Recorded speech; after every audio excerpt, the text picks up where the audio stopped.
So it's great to kick off the meeting formally. My name is Colin Driscoll, and I get the opportunity to kick it off. I love having that little bit of rock and roll music early on. That's great. It's also great to see the bright, shiny faces, well-fed, caffeinated. So we'll kick it off. First of all, I'd just like to thank the scientific committee and all the abstract reviewers for the tremendous amount of work that it takes to put a program together like this, and look at who they are in the program, and pat yourself on the back if you were part of that. If not, pat one of them on the back for the efforts. We have a group of state champions, which has been phenomenally productive, and we owe some gratitude to them and the work they put in throughout the year. Yesterday, we had the opportunity, many of us, to go to the Hill and do some advocacy work. Many of the champions are part of that group. I think we had about 65 people go to the Hill. People had 4 to 6 meetings during the day. It's a pretty hectic event. It's actually the first time I've done that. So it was a good learning experience. I think a lot of the meetings were quite productive. Finally, I'd like to thank Donna Sorkin, who's our executive director, and her staff, the ACIA, for the tireless efforts year-round to make this organization successful. You know, if you rely on us clinicians to keep the things moving forward, it'll never happen, because what we really love to do is take care of people and be in the clinic, and so these other things fall by the wayside. So thank you to Donna and the staff. And I'm very grateful for having the opportunity to participate in this organization. So, do you consider yourself a professional? How would you define professionalism? It's a simple word, but yet it's a complicated word, and there are many books written about it, papers written about what professionalism is. I can't remember all that many things, and one of them boil it down to four words. 4 words I can remember. They're humanism, altruism, accountability, and excellence. Humanism is that connecting with patients through empathy and patience and compassion.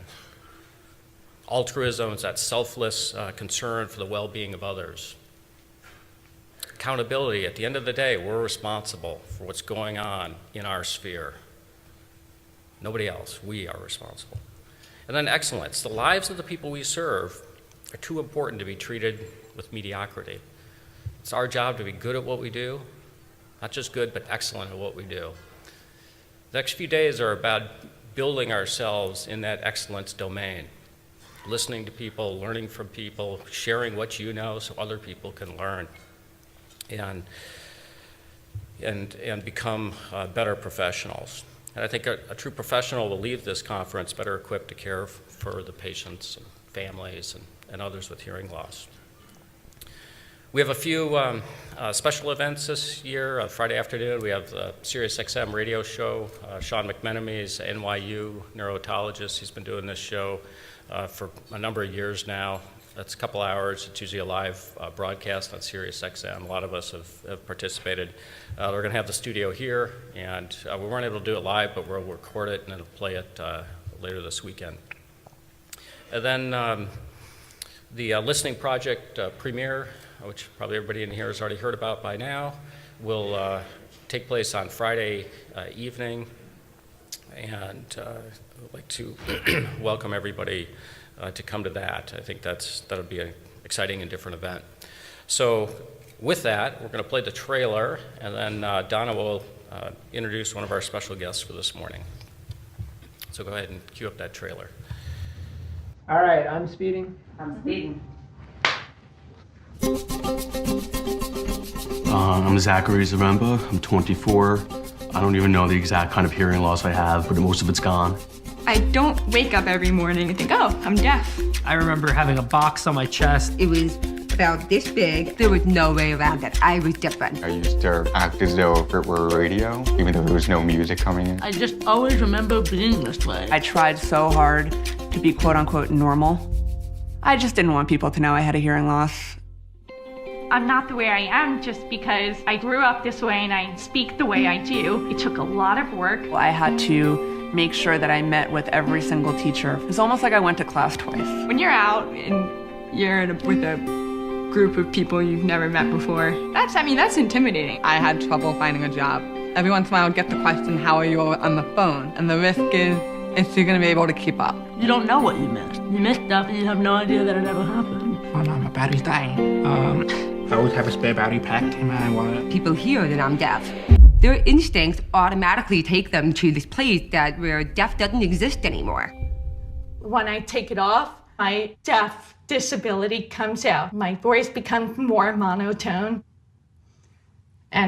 But the second I put it on, my voice goes back to normal. I could not believe all the things I could hear. I just started playing some notes to see how it sounded. It's like life's being shot back into you. You just have to learn to embrace it. I can hear and still take it off and be deaf at the same time. I think it's kind of peaceful, actually. We're so lucky that we live now and not 30 years ago, 40 years ago, even 15 years ago. Essentially what you're doing is allowing for someone to create a life for themselves that is whatever they want. That's it. And we're back.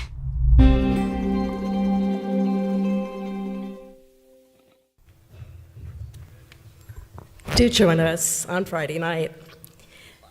I have the pleasure of introducing our opening speaker today. U.S. Congressman David McKinley is in his third term, representing the 1st District of West Virginia. He's one of 2 congressional members who is a professional engineer, but he's the only member of Congress who has a cochlear implant.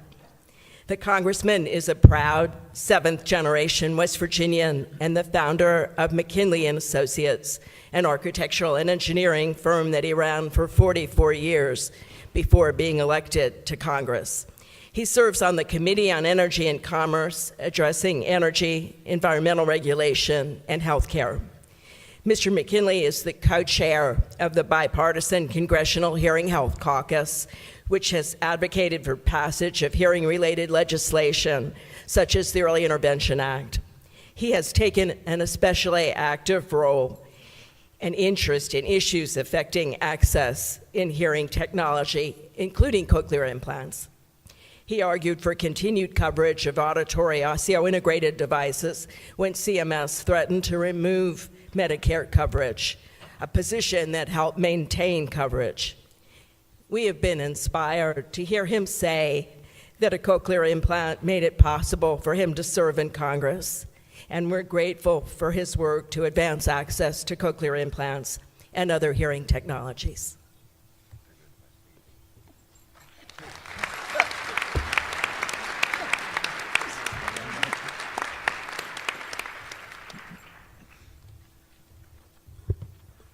All right, how about the back row? Can you hear me all right? All right, I have a tendency to ask that question a lot because for those of us that are impaired, I know somewhat what it's like not to be able to hear, and I want to make sure we hear. I want to understand who drank all the coffee out there. I came here for a coffee to get started with it. I've got to have that to begin with, and I get told it's all gone. But thank you all for joining us here this morning for this program. And I was absolutely blown away with this little film clip that you just showed. It is so true, and I wish we could have something like that. I'd literally like to carry it on my cell phone to show people all across America the lives that we live in the deaf community when we're told different things. Turn your hearing aid up, McKinley, or sit in the front row. I could go on with that, but probably one of the funnier things was after I had my cochlear implant, they had to change the setting on it because when your battery was dying, the light started to flash. And we had, I finally, enough people came up to me and they said, "Are you going to explode?"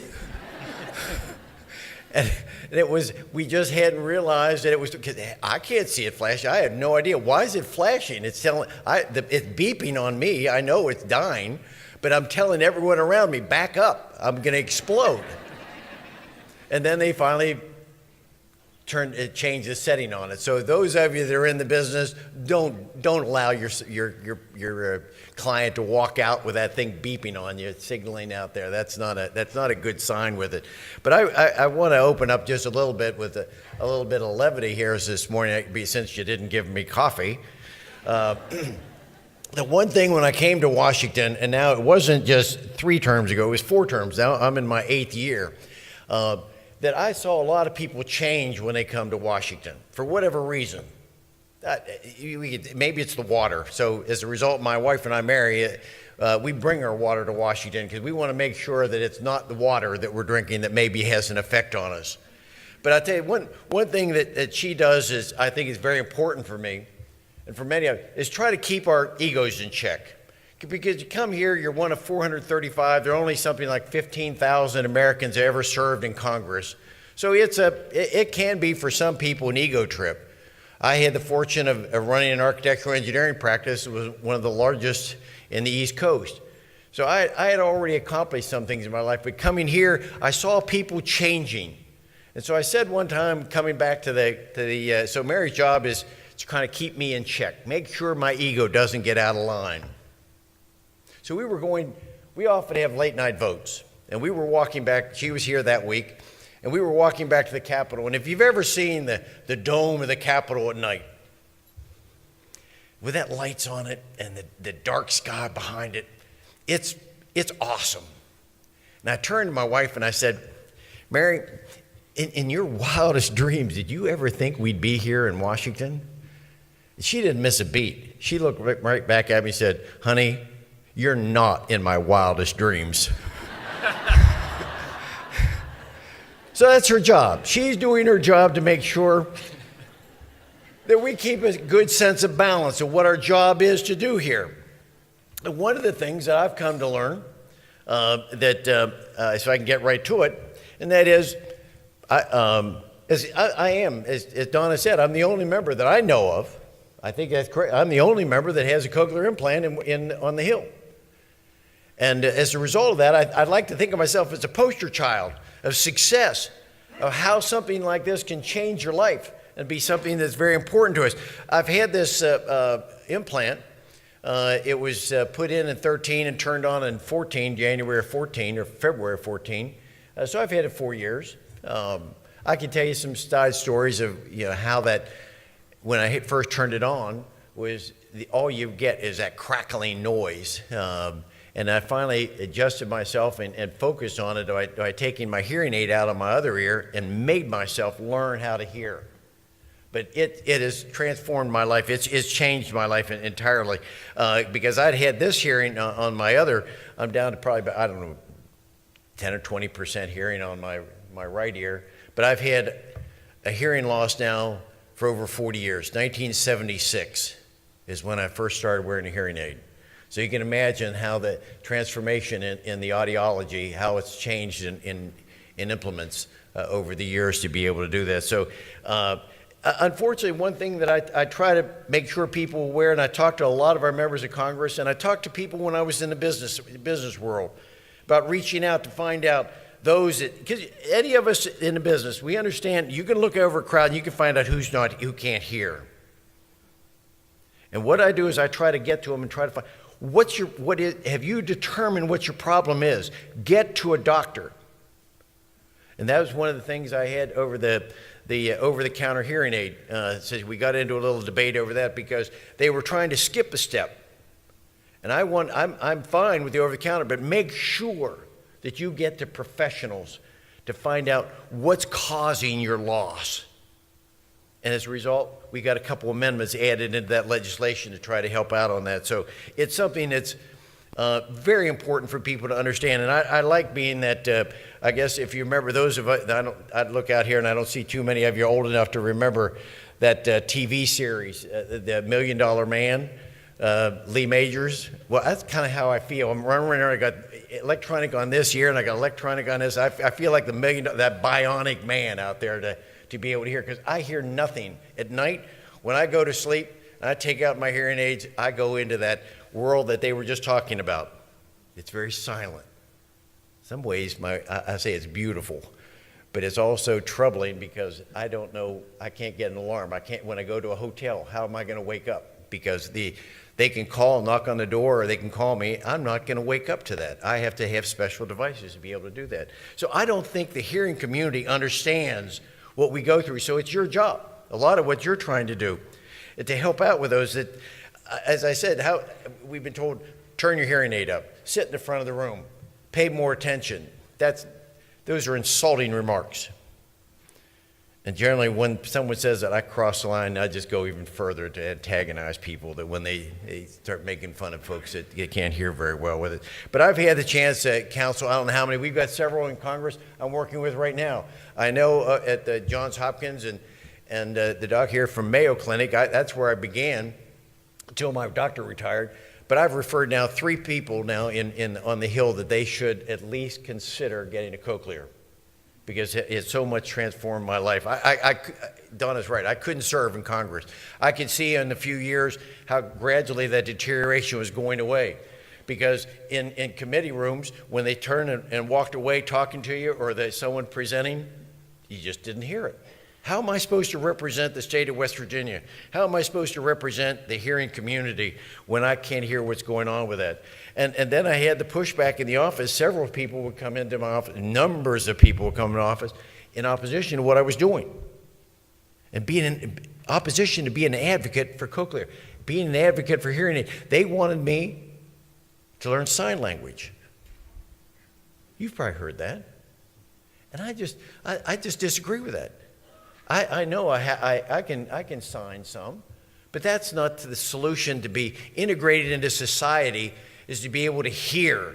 And we have, with a cochlear, we have the capacity to renew people's lives. We can open up great opportunities. You think about what the impact, if we had had a cochlear capability back years ago, what would have happened with Helen Keller or Thomas Edison or Alexander Graham Bell? Just think if they could have been able to hear better than they ever could. Certainly with Helen Keller, it would have changed her life around. But then you go back historic figures like Beethoven. Think about that. Beethoven writing the 5th Symphony, da-da-da-dum, and he couldn't hear it. Or the 3rd Symphony. What magic, what marvelous things that the imagination for all of us, if that man and others like him, historic figures, would have been able to hear. It's very impressive with it. And so I like to use my bully pulpit as a member of Congress to try to help out where we can be the voice of the hearing impaired. And as Donna's already stolen half my speech, but I'm going to repeat it a little bit on this, that as we use it, because I am chairman of the Congressional Hearing Caucus, when we heard back about 4 years ago the CMS was going to block Bajas, I came back, and we were on break.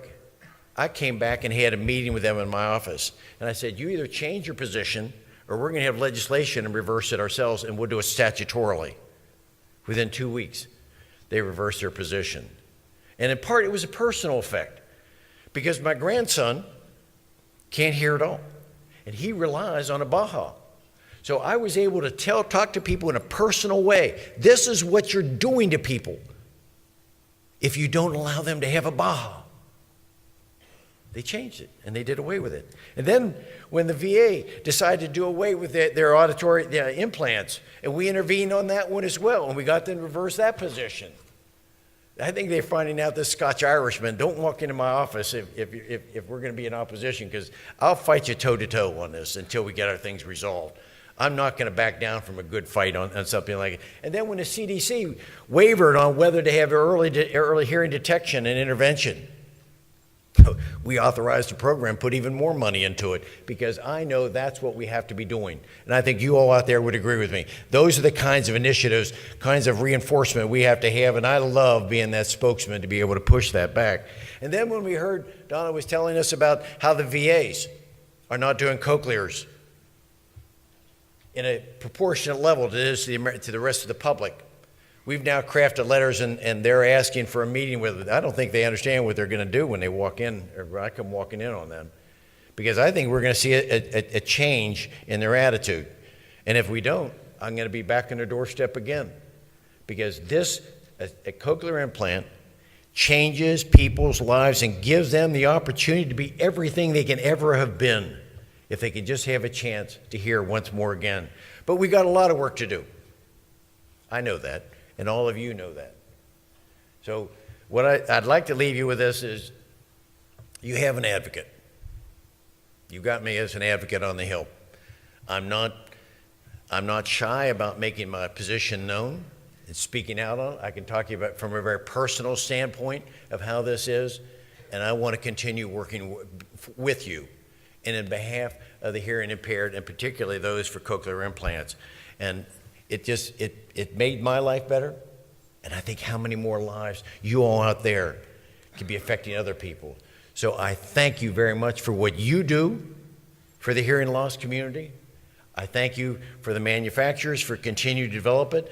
I'm trying to get more money into NIH so that we can have even more research with it. I've been up there to have the conversation. I've led the letter, the increased funding for NIH, particularly on hearing. We've now got $36 billion we're spending in research grants now. When I came to Congress, we were below 30.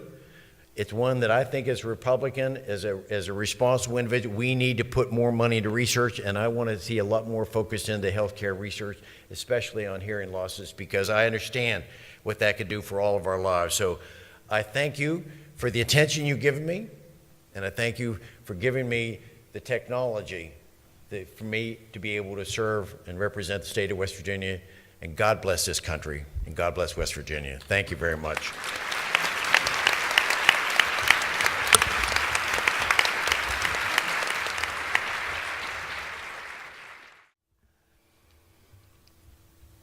All right, the next lecture will be introduced by Amy McConkey-Robbins in just a second.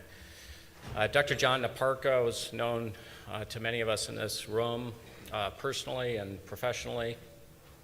John passed away, and we established this lectureship within the ACIA to honor his commitment to patients and research and education and cochlear implantation. And John was just a great voice to have around at meetings, and we miss his leadership and his friendship.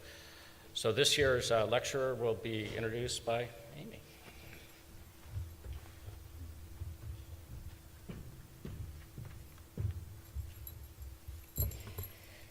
Thank you, Colin. I have the pleasure of introducing Dr. William Kronenberger, who is Director of the Section of Psychology and Executive Vice Chair of the Department of Psychiatry at Indiana University School of Medicine. He serves as Chief of the Pediatric Psychology Testing Clinic and Co-Chief of the ADHD Clinic there. Dr. Kronenberger exemplifies excellence in numerous professional ways, but let me mention three. First, he is a prolific researcher whose NIH-funded grants have investigated neurocognitive, psychosocial, and spoken language development in children using hearing technologies. Much of our knowledge base regarding executive functions in children using cochlear implants bears his stamp. Second, he is a dedicated clinician whose clinical work involves assessment and treatment of ADHD, learning, and disruptive behavior disorders.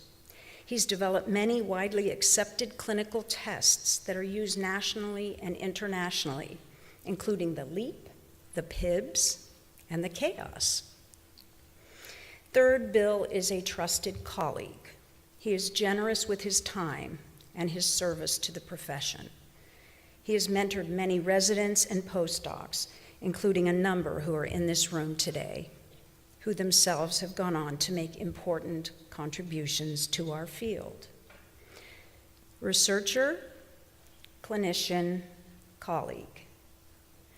These words that describe Bill also exemplify John Niparko, our friend and co-founder of the ACI Alliance, whose memory we honor at this session. So it is particularly fitting that to present the 2018 John Niparko Memorial Lecture, we welcome Dr. William Kronenberger to the lectern. Bill?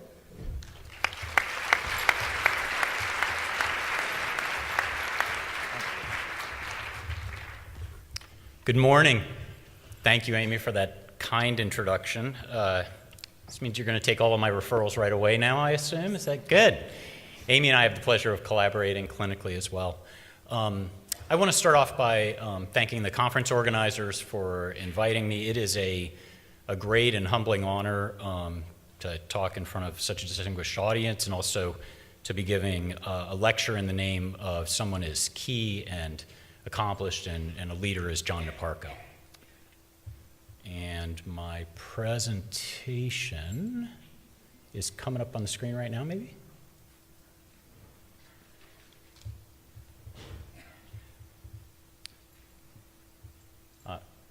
I'll tell you what, while it's coming up, let me go through a few housekeeping things. I'm going to show you a disclosure slide in a second. I want to acknowledge several groups. First of all, I want to acknowledge my primary collaborator, Dr. David Bissoni, who is here.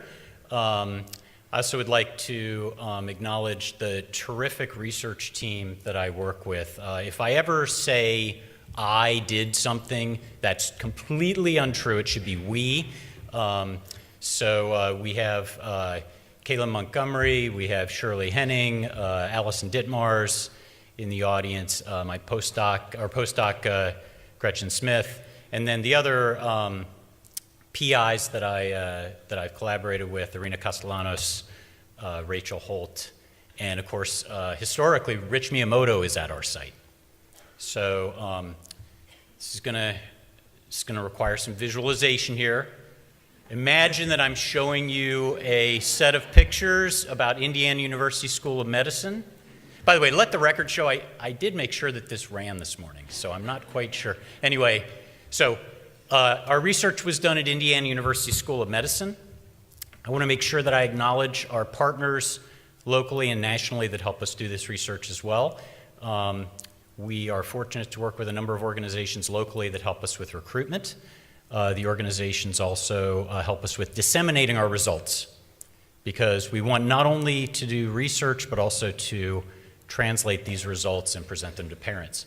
And then I also want to acknowledge, well, now if I can advance it, we'll be good to go. Okay. Aha. All right. I also want to acknowledge NIDCD. Quite a bit of this research, almost all of it, would not have been possible without funding from NIDCD. I told you there was like this cool PowerPoint graphic about IU School of Medicine where we do our research. And now let me get into the meat of the talk here. So we know where it all begins and why we do what we do. The benefits of cochlear implantation are well established. I'm delighted to show in this graphic an article first authored by Dr. Niparko, as well as with the authorship of his colleagues. And what those graphs show are the development of speech and language skills following cochlear implantation. And two big take-home messages in that paper. One is that speech and language skills develop after cochlear implantation, and the second is that there's a lot of variability. But there's another part to this story, and that's the topic of my talk today, and that is the downstream effects of early deafness and delayed exposure to language. I have some quotes up here. One of my favorites is, "The ear is connected to the brain," and we know that hearing and language experience affect other domains of brain development, which I'll call neurocognitive functioning. Neurocognitive functioning are your abilities to process information. And a particular area of neurocognitive functioning that we have been following in our research is executive functioning. Back when David and I got going on this, there were a few groups studying executive functioning, and I always had to define it. Now people yawn and say, we've heard that. I still define it, though. So let's talk a little bit about what executive functioning is, and then a little bit later I'm going to explain why executive functioning is so important for people who have less access, less experience with hearing and language. So you can see there's a nice big definition up there. My AP English teacher used to say, the less you know about something, the longer your definition is. That's kind of a bummer because that's a nice long $50 definition. So let me tell you how I think of executive functioning. Executive functioning is the boss. It's the boss. It's the neurocognitive function that is in charge of all the others, that tells you how to deploy your thinking so that you can stay focused, so that you can use your abilities, so that you can be flexible, and ultimately so that you can accomplish your goals. Your goals in terms of behavior, your goals in terms of thinking, and your goals in terms of emotion. It is your self-control, your active mental self-regulation. And it's not just one ability. You need a number of abilities to do executive functioning. So let's look at an example. Here we have a child who is in a situation where he's going to have to activate his executive functions. This is, of course, one that's common. Parents in here will recognize this. He has to do his homework. And in order to do that, he's got to activate multiple executive functions. The first thing that he has to do is he has to get a plan together. So he needs to have a sequence of things in mind that he's going to do, and he needs to start working, initiating effort. He then needs to sustain that effort and stick with the plan. As he progresses, he will have impulses to do other things. He has to resist those impulses. That is another area of executive functioning. If he doesn't resist them, he will have trouble accomplishing his goal. As he continues, he'll have to resist distractions, like the television, Facebook, social media. We all know these things, right? Things will happen that he doesn't expect, and he'll have to be flexible in adjusting to them, so he'll have to think flexibly. Throughout doing his homework, he's going to have to hold in memory what he's done, and he's going to have to hold those things in memory as he is doing new things in homework. That's working memory. Memory that doesn't come easy. You have to work at it. And then finally, he has to control his attention so that he can work at a good pace, efficiently. We call that controlled cognitive fluency. Controlled attention so that you can work quickly. All of these are domains of executive functioning. They all work together like a symphony so that you can get things done. Now, it's one thing to talk about executive functioning, but I feel like you get a better handle on things when you really experience them. So I know you thought that you were going to listen to me, but I'm going to make you work. Sorry, I'm Dr. Executive Functioning. I got to make you work. So we're going to practice 3 areas of executive function. I'm going to give you tests. The first area is verbal working memory. This is an example of one of the tests we use. We use multiple tests for every area of executive function. I'm going to feature one of each of our 3 main areas. So this one you may be familiar with. This is called digits backward. I'm going to present to you a series of digits. I'd like for you to hold them in mind in the order that they're presented. At the end, I'm going to ask you to repeat them backward, and we're going to see if this collective room of very accomplished people can get this right. You ready? Here they come.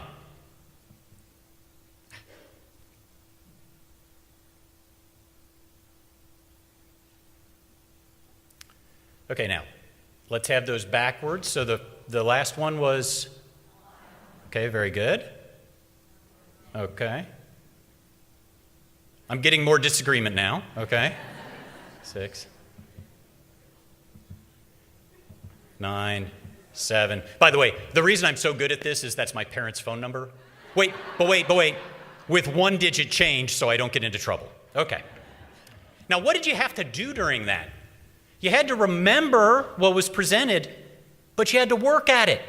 You had to do 2 other things. The first one was you had to remember those digits in order.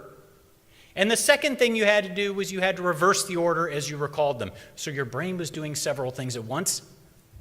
That's life. And the better you do it, the better you will accomplish your goals. But executive functioning isn't just memory. Here's another example. I'm going to test what's called your inhibition, concentration, or maybe we'll just call it focus. So this is your ability to stay focused so that you respond to stimuli appropriately and you don't respond to things you're not supposed to respond to. When you respond to a stimulus you're supposed to, we call that vigilance. When you don't respond to something you're not supposed to respond to, we call that inhibition. Life is vigilance and inhibition. Here's an example of our test. So this is, obviously we try to use less language. We don't want to confound this with language if possible. The target is a black square at the top of the screen. The kids in our studies have a little push button that they push when there's a target at the top of the screen, and they don't push the button when there's a target at the bottom of the screen. The target bounces back and forth between the top and the bottom of the screen every 2 seconds, and it lasts for 22.5 minutes. We are so popular after this testing with these kids. Okay. The point is, though, we want you to see how you can sustain attention over an extended period of time. Now, I will not make you do this for 22.5 minutes, but I'll have you do it for a few seconds. Now, we don't have push buttons, so what I'm going to ask you to do is when the target is at the top of the screen, just raise your hand. Everybody do that? Okay. When the target's at the bottom of the screen, put your hand down. So if it's like this, what are you going to do? Good. And if it's like this, okay? Now, is there a back button on this? Let's see. Yeah, okay. So if it's like that, there you go. If it's like that, good, that, good, that, good, that.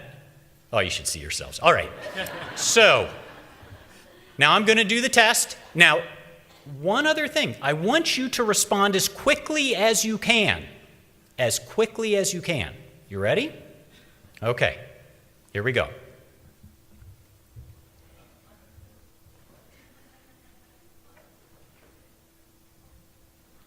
I saw that.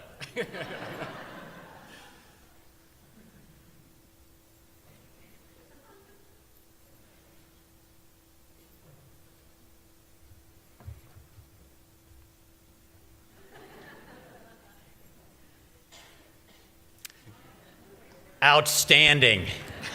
All right. The reaction I normally get is, thank goodness that's over. Imagine if you had 22 minutes and 15 seconds more of that. But what were you doing? Let's think about this. You were vigilant. You were watching for that square, and as soon as you saw it, you put your hand up.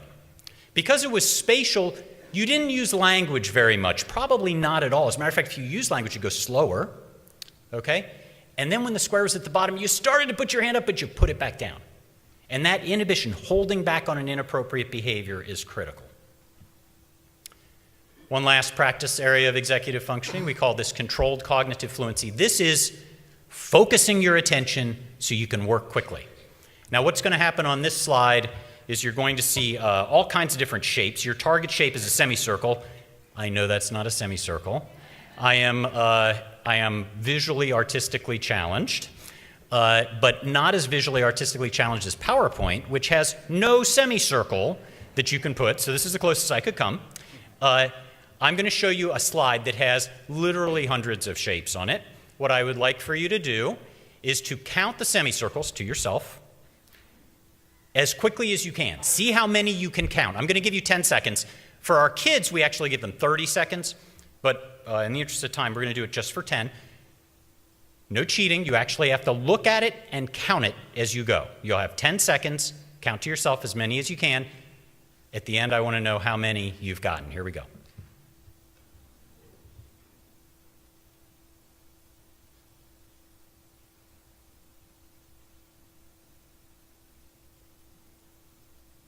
All right.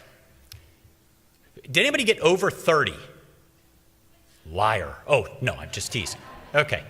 Over 30 is very rare. It's possible. We occasionally get people who are over 30. 20 to 29 is a lot. How many people got over 20 to 20? That is a lot. That's rare. 10 to 19 is probably 60th to 75th percentile, so you're doing well there.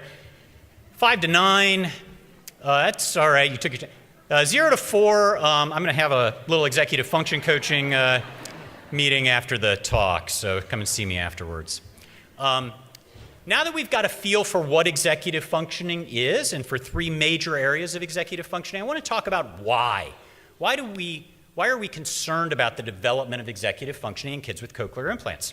Well, we know that there are lots of influences that cause executive function. I have them listed here. I'm not going to read them all. A big one is genetics. We know there are lots of influences that cause and influence language development. But the two that we focus in on for purposes of studying children with cochlear implants are auditory experience and language, both of which appear to be important in the development of executive function. And of course, auditory experience also is important in the development of spoken language.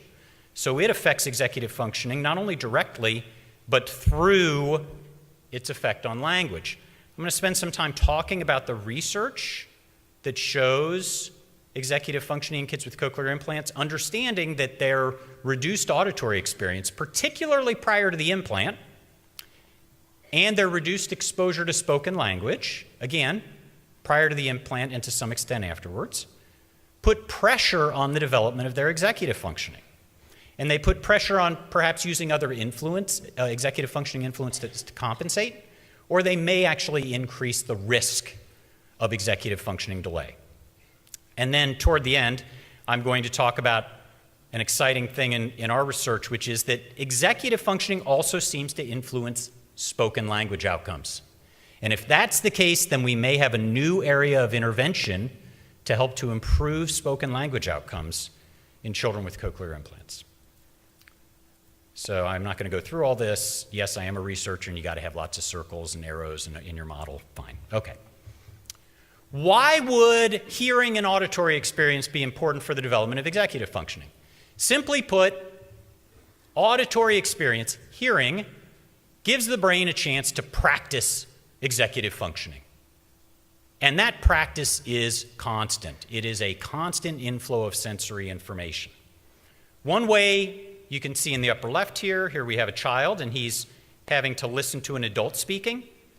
That executive function practice of selective attention to that while ignoring the TV, the dog, playing, and music allows him to practice his executive functioning.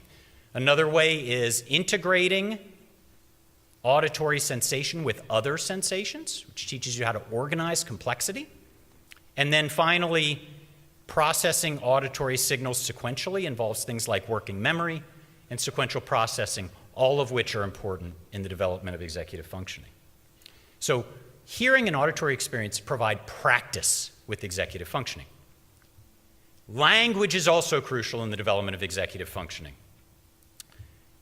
How do we use language for executive functioning? Well, we use it to regulate ourselves. We use it to control ourselves, to remind ourselves of what we're supposed to do. We tell ourselves, pay attention. We remind ourselves of our goals. Remember to do my homework. We tell ourselves to inhibit certain behaviors. Don't touch that. Okay? My favorite stories was I was working with a little toddler, old infant, young toddler, and talking to his mom, and he's toddling around the room, and he starts walking toward the electrical outlet, and as he's walking toward the electrical outlet, he's going, no, no, no, no, no. It's executive functioning. Way to go. Wasn't working, but it's good. Language also helps you to hold your plan in mind. You say, oh, what am I supposed to do next? Okay. Kids with cochlear implants have an early period of deafness, reduced auditory experience, reduced exposure to spoken language. These potentially increase the risk of executive function delays, or at the very least put pressure on other domains of developing executive functioning. It's important to note, the cochlear implant is not what causes the executive functioning delay. It's the deprivation and the language delay that cause the executive function delay. Matter of fact, you could make the argument that because the cochlear implant improves access to sound and improves spoken language, that in fact they may help executive function. So I want to talk about a little bit of our research. This is the research that shows executive functioning delays in kids with cochlear implants. And what have we found? Well, first of all, on average, children with cochlear implants do have delays in core domains of executive functioning. And the three that I emphasized that we practiced before, verbal working memory, inhibition concentration, controlled fluency speed. The blue bars are scores on various measures of executive functioning in kids with cochlear implants. The red bars are scores of matched normal hearing kids. You'll notice the only two bars that are not different are these two right here. Those are nonverbal intelligence. We match our groups on nonverbal intelligence because it'd be cheating if they were different on nonverbal intelligence. You want them to be the same on nonverbal intelligence and then see if their executive functioning is different. We find this in preschoolers, school age, and adolescence, so we find it throughout childhood. We find executive functioning delays on neurocognitive tests that we administer in the office. We also find executive function delays on average in parent report questionnaires. However, not every child with an executive or with a cochlear implant shows an executive function delay. As a matter of fact, most do not. As a rough approximation, about 1/3 of kids with cochlear implants show executive function delays, roughly. That is a rate about 2 to 5 times that of normal hearing kids, but it means about 2/3 do not show executive function delays. So increased risk, but far from universal. Some other things we know about executive functioning. We do tests that have no audibility or speech production demands, and we still find executive function delays in about 1/3 of kids with cochlear implants. We match our groups on nonverbal IQ. We use measures that have minimal verbal mediation, like the TOVA that you took with the square bouncing back and forth. Still find differences. And we find differences in longitudinal research that shows that these executive function delays persist throughout childhood. So the take-home message: executive function delays in about 1/3 of children with cochlear implants appear to be a result of reduced exposure to auditory and language experiences. 2/3 seem to do fine, but the reduced exposure to auditory and language experience puts pressure on the development of executive functioning. Let's talk about the other arrow, though. How might executive functioning help language? There are a number of models out there. I love these models. Ease of language understanding and fuel. I'm a huge fan of these models. Basically, what they say is processing of language under ideal conditions, speech perception, normal hearing in the quiet, is fast and automatic. You don't use any executive functioning. Okay? However, under more challenging conditions, you have to put in effort to process language. And as soon as you have to put in effort, you activate executive functioning. If that's the case, then processing language under challenging conditions is going to be more dependent on executive functioning.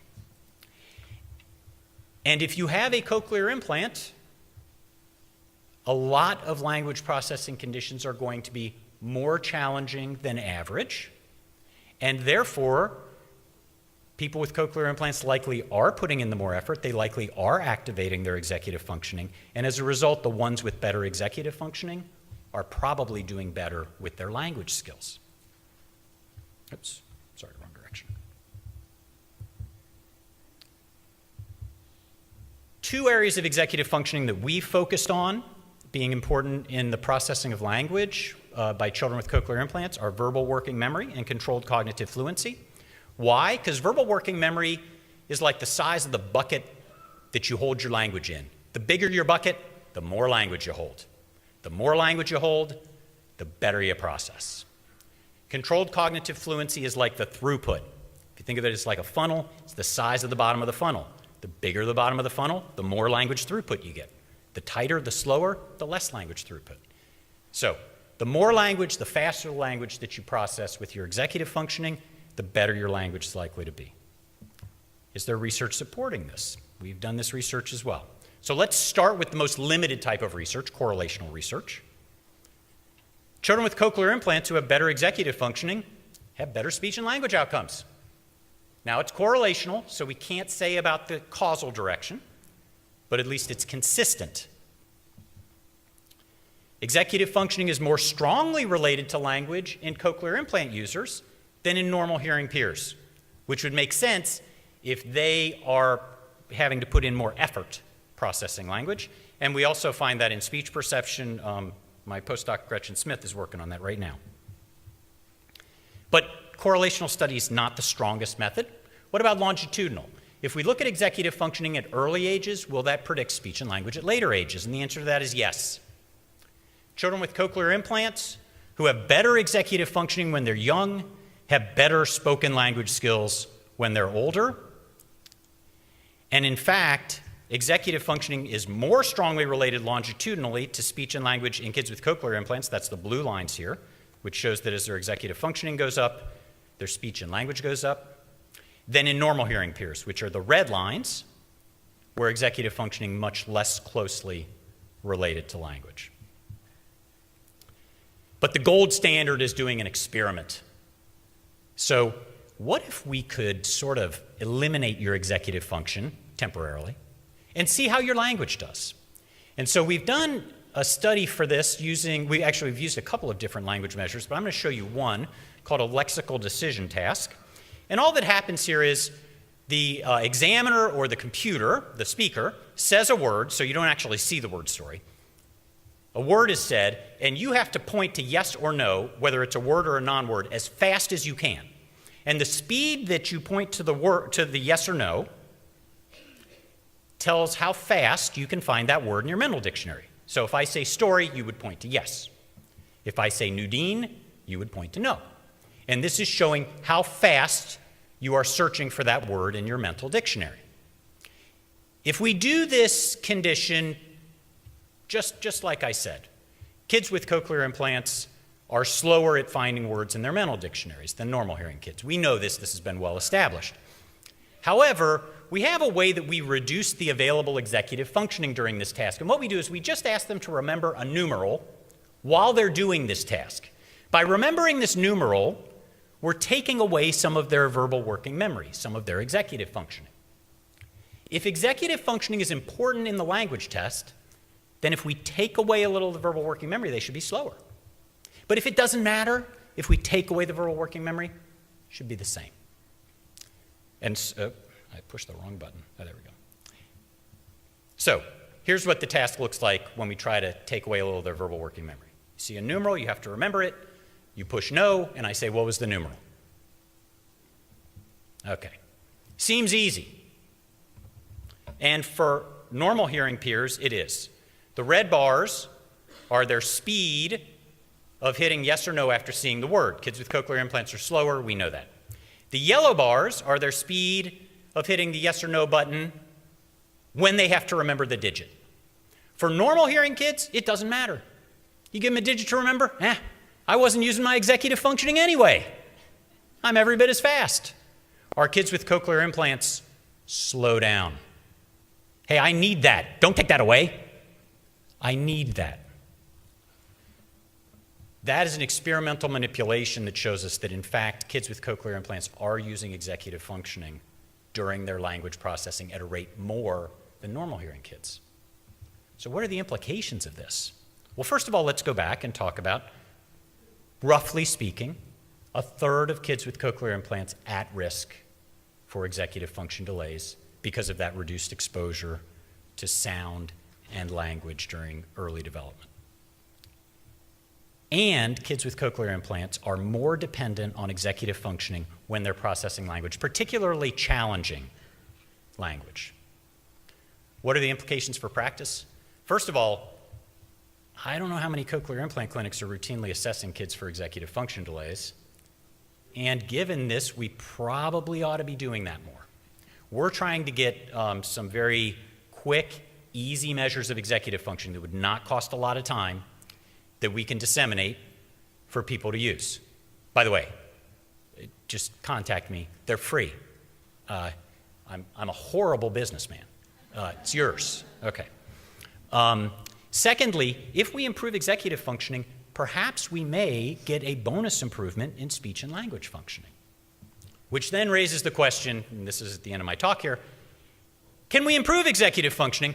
Of course. That's what we do with kids, right? We say, use your words, right? Be in a routine. Think about it.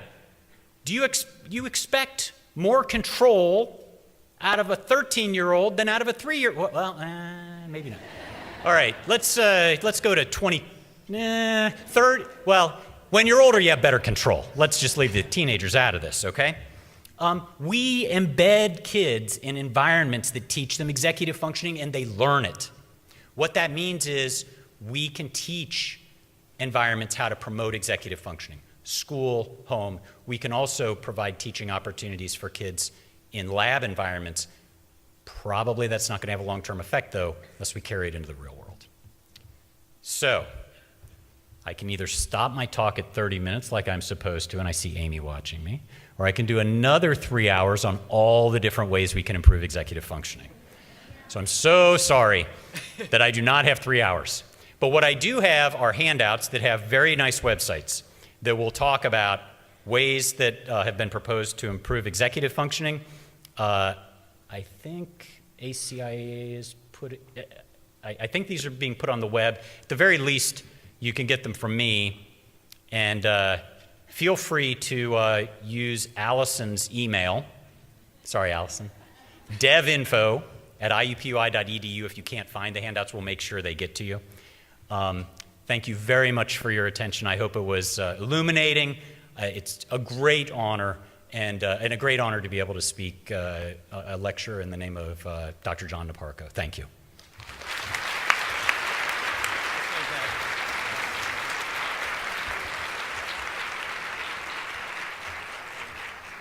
That was absolutely fantastic. I usually love games, but I don't want to play games with you. Dr. Niparko had a favorite glass making artistic shop that he would visit, and so we have a gift for you from in recognition of Dr. John Niparko and the lecture. Thank you. Thank you. Thank you so much.